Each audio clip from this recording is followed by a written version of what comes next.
country back home, we still have a First Amendment. You guys have hate speech laws.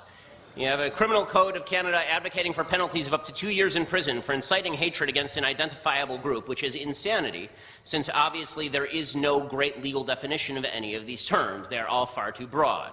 As a lawyer, Bill C-16 is an abomination. Bill C-16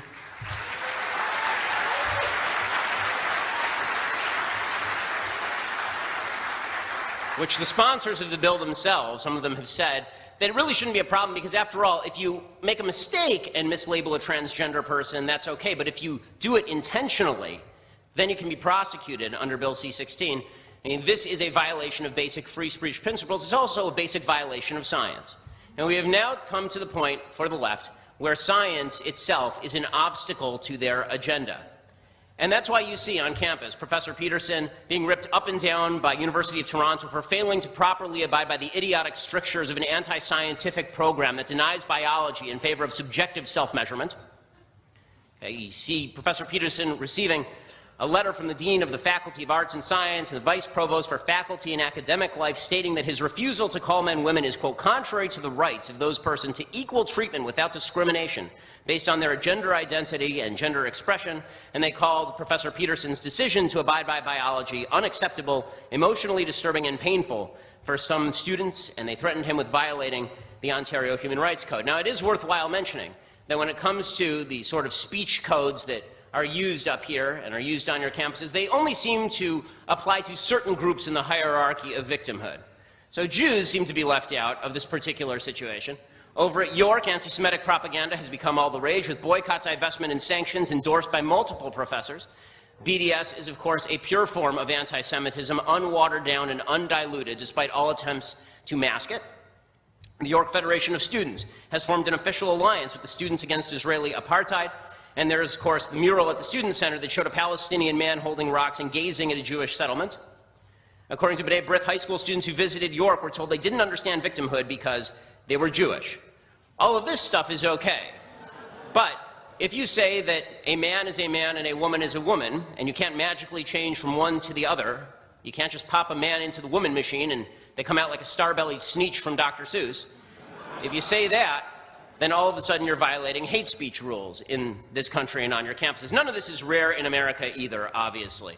America's college campuses are experiencing exactly the same thing. There is, fortunately, in the United States, still a legal framework under which you're allowed to say essentially what you want. We'll see how long that lasts, but that seems to be a pretty strong bipartisan tradition in the United States. But on campus, that tradition has gone the way of the dodo bird. The idea that you get to say what you want and think what you want, that no longer applies on America's college campuses. And that's because America's college campuses have one abiding goal, and so does the left more broadly.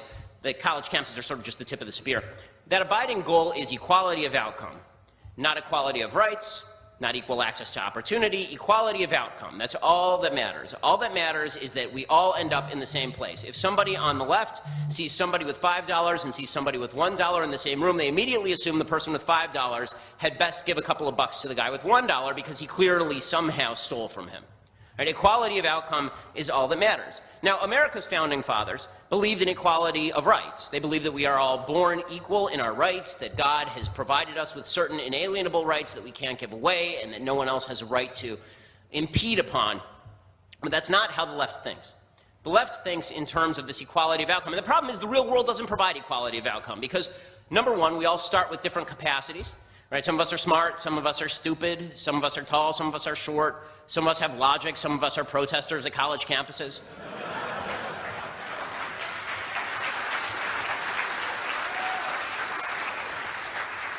We're not all going to end up in the same place. We choose different career paths, we make different decisions about our lives, we work non-equally hard. And so what the left has decided is that if they can't achieve economic equality, they tried that for a century and it resulted in 100 million people dead. So they said, okay, you know, we'll put that to the side for the moment. We'll come back later with like stupid Bernie Sanders like Justin Trudeau. And Bernie Sanders himself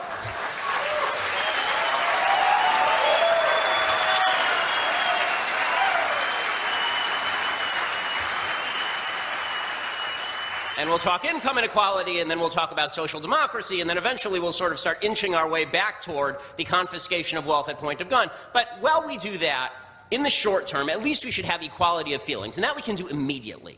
We can ensure equality of feelings right now. If we can't all feel equal in our achievements, then we can at least all feel equal when it comes to our feeling of victimhood at the hands of Western civilization.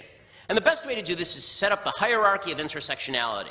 And a bunch of people have talked about this tonight, but people say that it's hard to distinguish what that hierarchy is. It's not hard at all. We all know it, right? I mean, if you're on a college campus, if you're living in a leftist area, you know what the hierarchy of intersectionality is. You know, the folks whose opinions mean more. At the very top are the LGBT folks. And then below that are, this is the United States version anyway, right below that are black folks, and then Hispanic folks and Native American folks, and then women, and then Asian folks, and then Jews, and then straight white guys. Right? That's basically the hierarchy of intersectionality. And the thing is that your opinion doesn't matter. All that matters is where you are on this hierarchy of intersectionality, unless you are a right-winger. Then you are not even human and we don't pay attention to your opinions. But everybody else, we will accept your opinion so long as you accept the hierarchy. So if you're a straight white male and you accept that your opinion is of no value compared to anyone else on earth, then you get to be part of the club. And what's great about this is that you can tell just by looking at someone. I mean, it's a little racist and kind of sexist and a little bit classist and everything, but you can tell just by looking at someone, just by looking at them, how valuable their opinion is going to be. It doesn't matter how stupid it is. We know how valuable their opinion is going to be. In fact, if we could somehow find an LGBT, a transgender, male, lesbian, half Native American, half black, a quarter Mexican, and a little person with a disability, then that person would be able to just rule us. We could end democracy right now.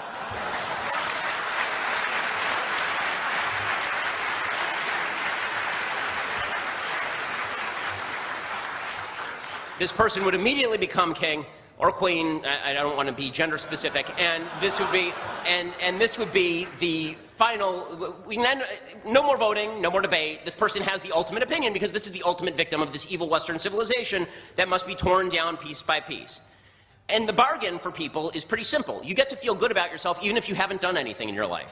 You get to feel that all of your failures are the result of a society that's seeking to victimize you. Grab a chisel and hammer away. You're part of the coalition that's going to tear down this evil civilization that has victimized you. Now, never mind that all of this is sheer bullshit.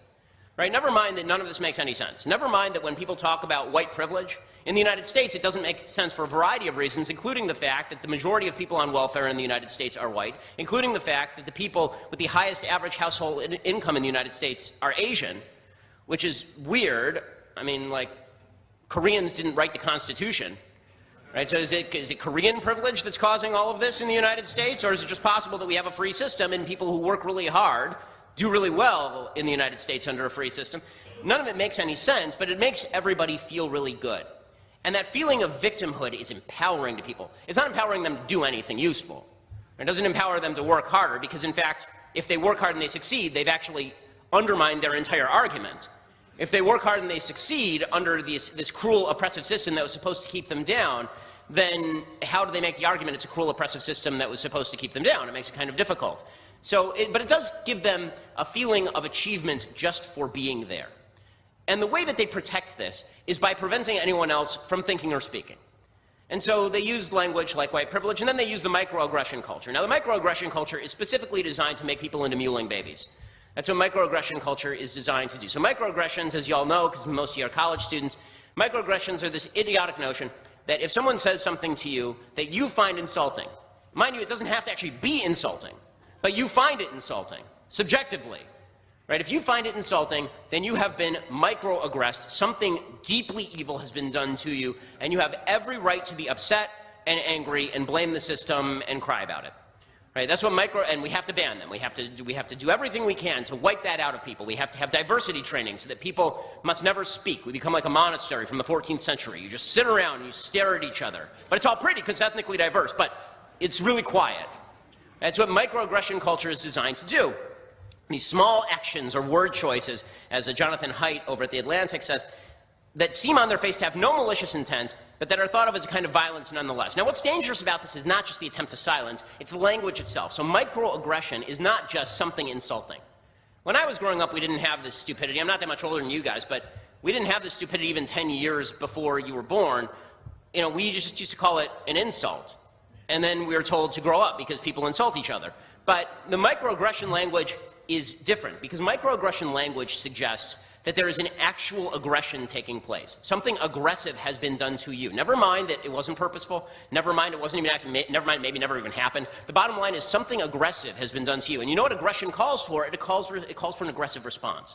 It calls for you to shut down debate. It calls for you to storm stages. It calls for you to get violent with people. And so things that are completely and utterly anodyne, right? If you say something like, I'm colorblind to somebody, this is a microaggression, because how could you not acknowledge your own white privilege? I'm colorblind actually means you're racist, right? If you use he and she, right, this is offensive to transgender people because you're not using made-up words like she and gjubi, right? These are microaggressions, because even if you legitimately didn't know the sex of the person you're talking to, or you did know the sex but you didn't know what, like you're meeting the person for the first time, you have no idea what in their own mind they are. If you do that, then it's a microaggression on a cosmic scale, and this calls for aggression. Now, and this has actually resulted in violence, not just in attempts to shut down speeches, you know, by somebody who I really dislike but has every right to speak, Milo Yiannopoulos at Berkeley, or attempts to shut me down at DePaul University or at University of Wisconsin or at Cal State LA. It's getting to the point where it's bleeding up from the university level higher up into